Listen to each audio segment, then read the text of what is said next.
So unless you've been living under a rock for the past 2 years, you will have absorbed a lot of chatter about the advancement in artificial intelligence, in AI, ChatGPT in the writing sector, Midjourney, DALL for image generation. Less than a month ago, Sora debuted with some amazing jaw-dropping advancements in video creation, which opens up a whole can of worms. Will this put some filmmakers, animators, background artists out of work? Between ChatGPT writing your school essays, your scripts, your books, Midjourney and DALL generating your art for you, creatives are, to put it bluntly, soiling themselves right now. Their jobs are on the line. Their very existence is on the line. But let's say you're not a creative, you're not a writer, you're not an artist, you're not an animator or video creator. Will your job be safe from AI? So that's what we're going to talk about today in this cozy video about a nihilistic dystopian topic. My name is Teresa, and this is Will AI Take Our Jobs? Around 2019 or so, I was stuck on the freeway on the way to work. I was listening to this podcast about how to change your career. You know, I think that's all relatable here. How to follow your passions and your daydream, change your career. And for me, that has always been writing. I've always wanted to be a novelist. The genre of writing I've pursued has changed throughout the years. At first, I always wanted to be a literary fiction writer, later a horror writer. Now I write romantic comedies. Like, I'm just trying to find the genre that works for me. You know, I did that when I came home, did that during my lunch hour, and worked all the way through, and some of these jobs were not pleasant. So on this podcast, I think it's Quit Your Day Job, Find Your Daydream or something. It's a motivational podcast. I needed motivation on my way to work. She had this guest who was in the field of AI, and the topic that came up was, will AI take our jobs? And he said, and I remember this very vividly, AI cannot take creative jobs. There's no replacement for the human spirit, the human imagination. So writing, video making, having a personality, art, graphic design, whatever, nobody could take that. That can't be erased. What will be on the chopping block are jobs that require like repetitive tasks, data entry, actuarial work, anything with numbers. How can AI take over creative jobs? How can AI write a book? How can AI paint a painting? How can AI make a video? But you know, we all listen to opinions that justify our own, and that's how we create echo chambers. So fast forward to 2022 when ChatGPT premiered its beta. A few months later, we have Midjourney and DALL generating images that looked a little wonky in its first variation, but now is so much better. And then last month, we have Sora creating these jaw-dropping, unbelievable images. If you were to ask me, is that AI? Well, I think everything is AI now. Okay, if you were to ask a person that is not very skeptical and doubtful of everything they see, not me, because now I'm like, what is AI anymore? What's real? What's not? Are you real? Am I real? I don't know. But if you were to ask a person who has been living under a rock for the past 2 years, if this image right here is AI, there might be a huge chance that they may think it's real. So my point is, it's very interesting that the first jobs to really be threatened by AI are creative jobs. Jobs that like you would not think a machine can do, versus jobs that I thought would be wiped out long ago still tend to cling on. I just assume that those who create the AI, those who feed the AI, are the ones that created the solution of skills that they don't necessarily have but would like to automate. Writing anything has always been a hurdle for a lot of people. Not everybody is a good writer. In the workplace, not everybody can write a competent email. I'm assuming that the motive behind this is to, oh, it's annoying writing something for my business. It's annoying drafting an email. Let's come up with a solution to take care of that for us. I've always wanted to realize this image or this painting that I have in my mind, and I can't afford to hire somebody who could draw. So wouldn't it be great if we could create an AI to do this? Now, within the past 2 years, if you're not the best writer, then you have ChatGPT. If you've always wanted to draw like a landscape in the style of Miyazaki, and you can do that too. If you've always wanted to start a YouTube channel, like a faceless YouTube channel talking about personal wealth, then you could do that as well. And then in turn, there's all these other services you can use for video creation. You have AI to edit your videos. No, I have not tested that. My videos are so chaotic. I don't think AI can do it. Like, there's no script, there's just improv. Sometimes I go completely off tangent,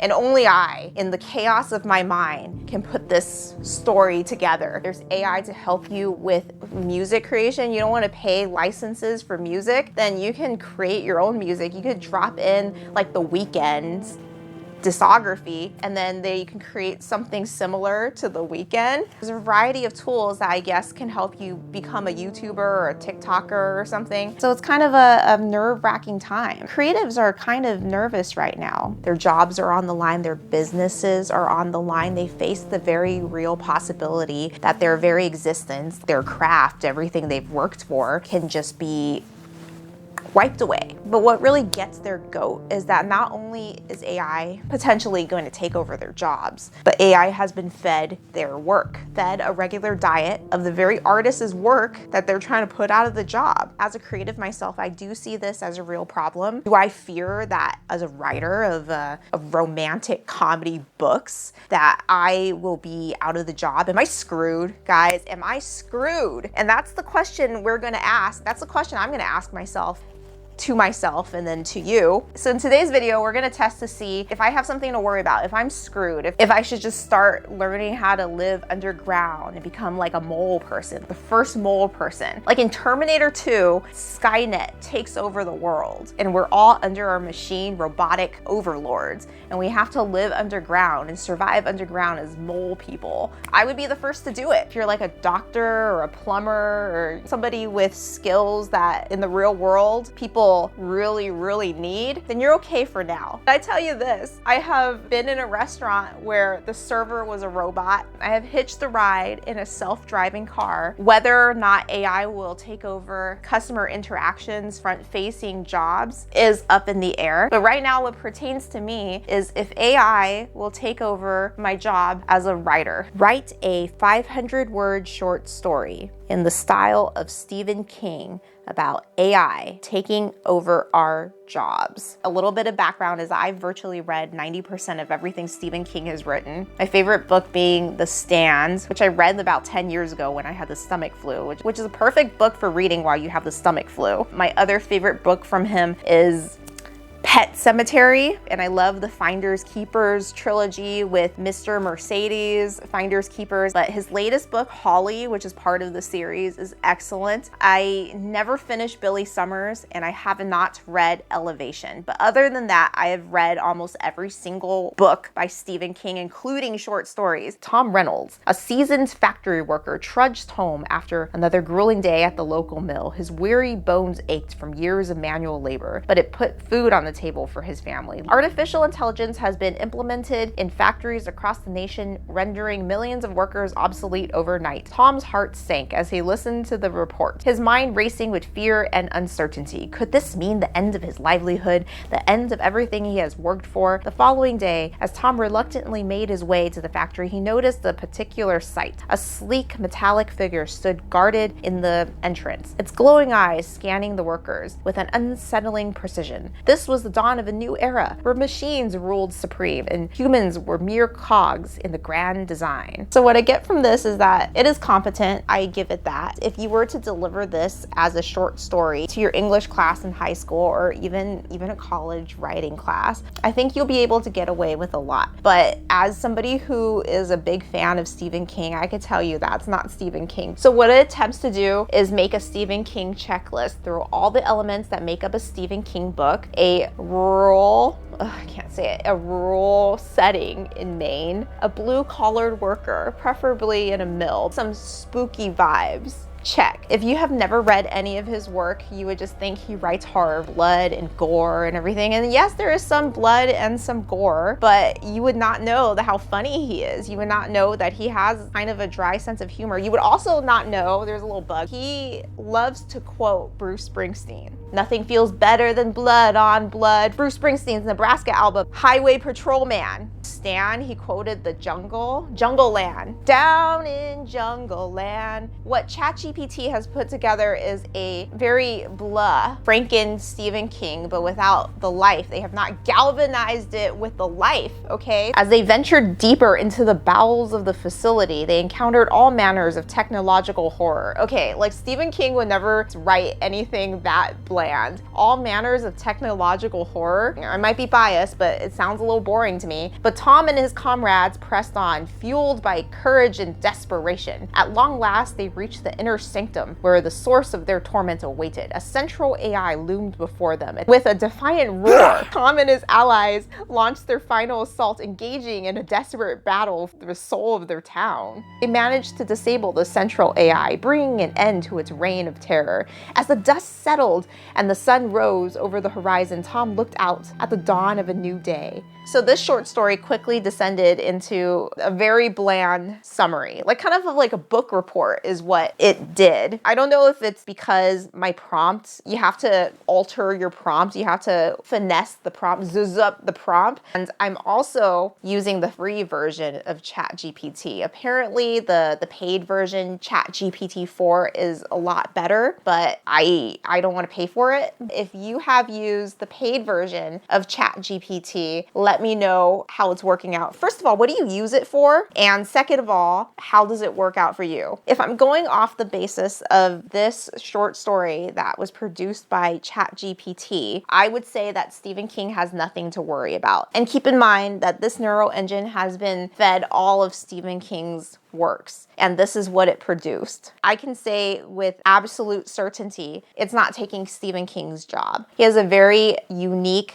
voice. But let's say I want to use this to write a romance novel, a spicy romance novel, write a 500-word short story romance in the style of 50 Shades of Grey between Darth Maul and a plucky heroine named Teresa. So why did I choose Darth Maul to be the hero of my spicy 50 Shades of Grey romance? And it's because, you know, guys, there's something called dreams. Ever since I was forced to watch The Phantom Menace, I've always thought that this guy was kind of appealing. It can't hurt because he was made a eunuch by Obi-Wan. He was chopped in half and he has no he has nothing. He has nothing down there. He has no bottom half. And then I was forced to watch the Clone Wars. Spoiler alert, he didn't die. And he was propped onto some mechanical spider legs. And I thought he was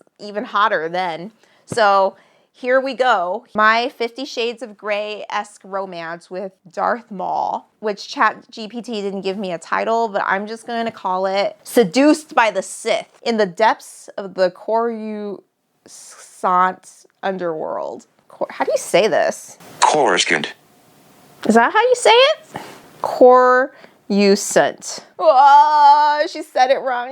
She said it wrong. In the depths of the Coruscant underworld, amidst the shadows and whispers of the galaxy's darkest corners, a romance unfolded between Darth Maul, a brooding enforcer of the Sith, and Teresa, a plucky heroine with a fire in her soul and a yearning for adventure. Oh God, it's bad. Their paths first crossed in a dimly lit cantina, where Teresa found herself entangled in a web of danger and intrigue. With her quick wit and fierce determination, she caught the eye of Darth Maul, drawn to her unyielding spirit. Well, E.L. James has nothing to worry about either, but she's not known to be the best writer in the world. She's not praised for her prose, but I sure as hell think that she could do better than this. Like, this is not making my inner goddess dance the dance of the seven veils. May I join you, Darth Maul's voice was low and resonant as he approached Teresa's table, his piercing gaze sending a shiver down her spine. Teresa looked up, her heart racing at the sight of the imposing figure before her. I suppose you can.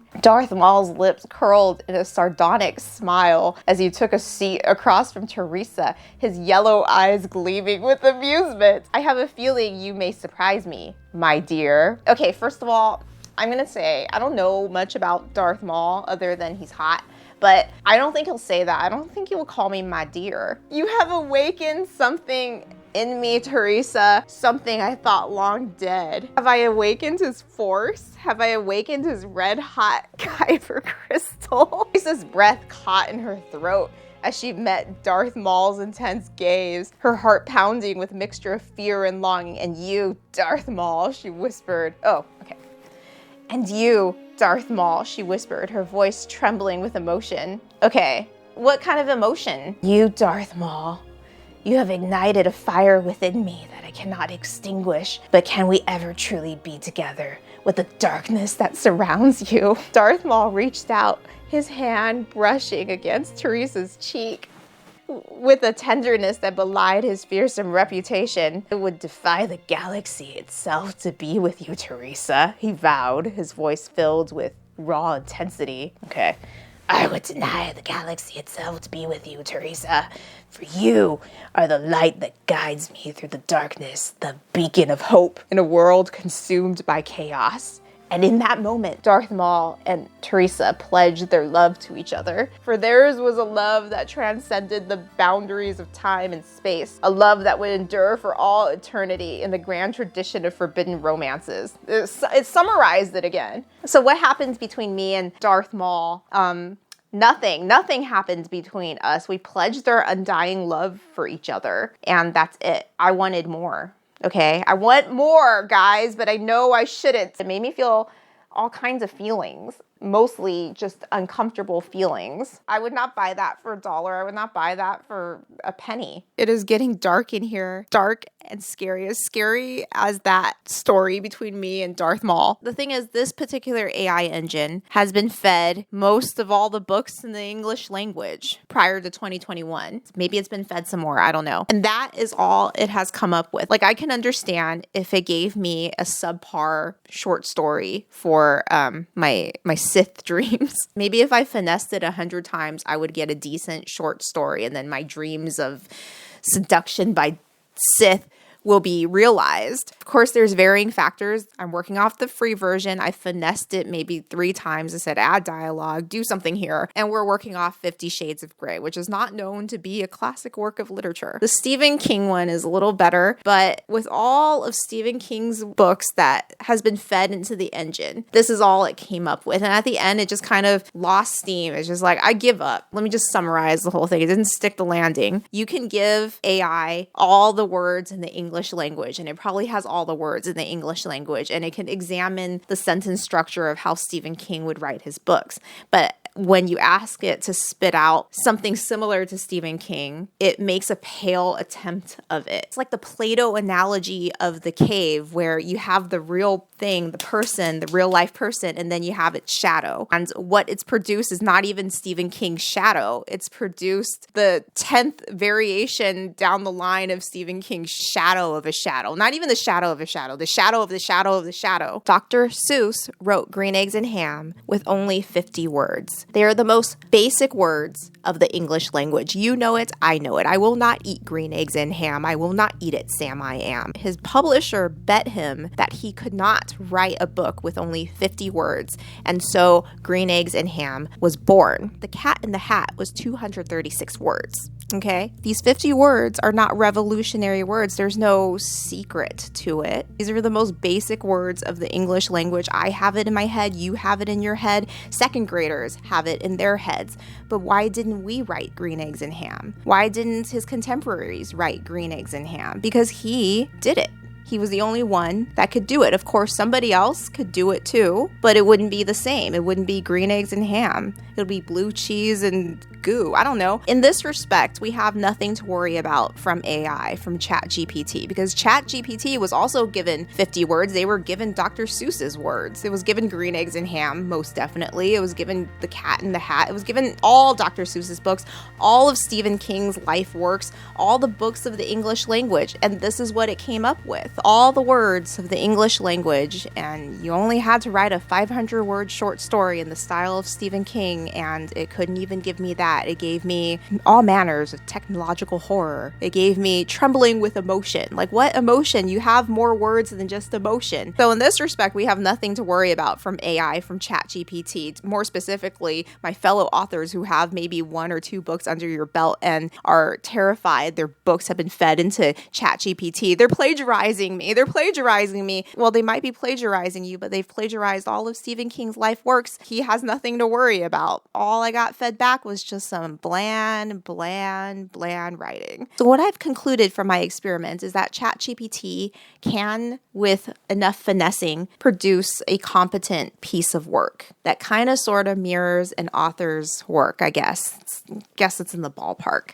It's definitely able to create content.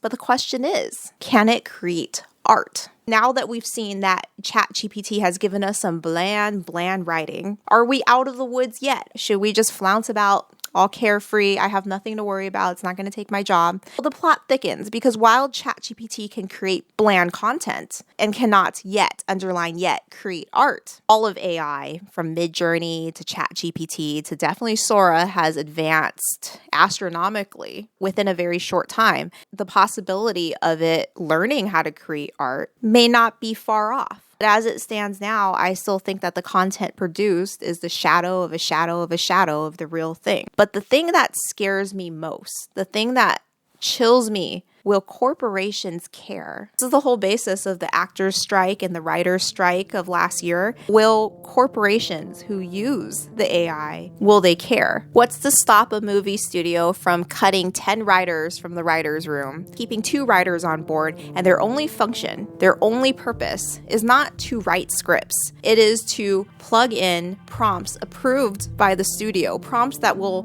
not offend anybody, that statistically has proved to create blockbusters into ChatGPT, and then just altering or fixing up what ChatGPT has given them. The show or movie will not really be written by humans who have loved and lost, who've experienced anything, but it will be a bunch of prompts approved by the studio, approved by a board that has statistically been proven to bring in box office numbers and has been voted by focus groups to be the least offensive type prompts. So you, the consumer, will face a future of watching movies that has been approved by committee. Is that what you want? Is that exciting to you? Quentin Tarantino, he's actually kind of problematic. So we don't need his screenplays anymore. We have all of his movies. We have all of his works. Let's just feed Pulp Fiction into ChatGPT. Let's produce a movie just like Pulp Fiction. That did well at the box office, didn't it? That's a cult classic, isn't it?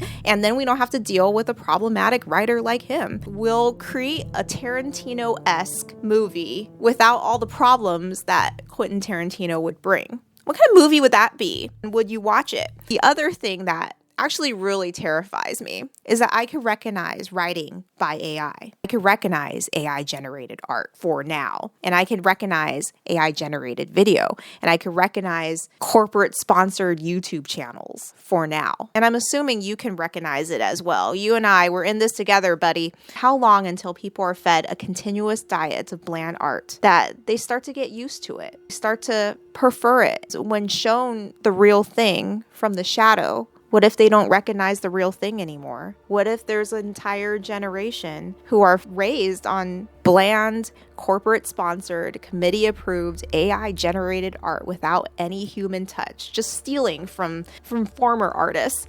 They've never seen the real thing. When faced with the real thing, they might prefer the shadow. See, if a tree fell in the forest, and the tree being a human-created masterpiece, and no one is there to hear it, did it really make a sound? So on that dystopian note, it is time for me to go. We've polished one prism of the diamond, but we have yet to polish the entire jewel. So let me know, guys. Let me know if you are slightly afraid that AI will take over your job. First of all, what is your job? Are you confident that you're safe, or are you a little nervous that one day you will be deemed obsolete and then you have to live like a mole person, like me? And even if you're not a creative, you're a plumber, for example, are you looking at that Boston Dynamic dog and shaking in your boots that maybe one day they'll teach the Boston Dynamic dog or robot to unclog a drain? If you've enjoyed this video, please give it a thumbs up. And if you've enjoyed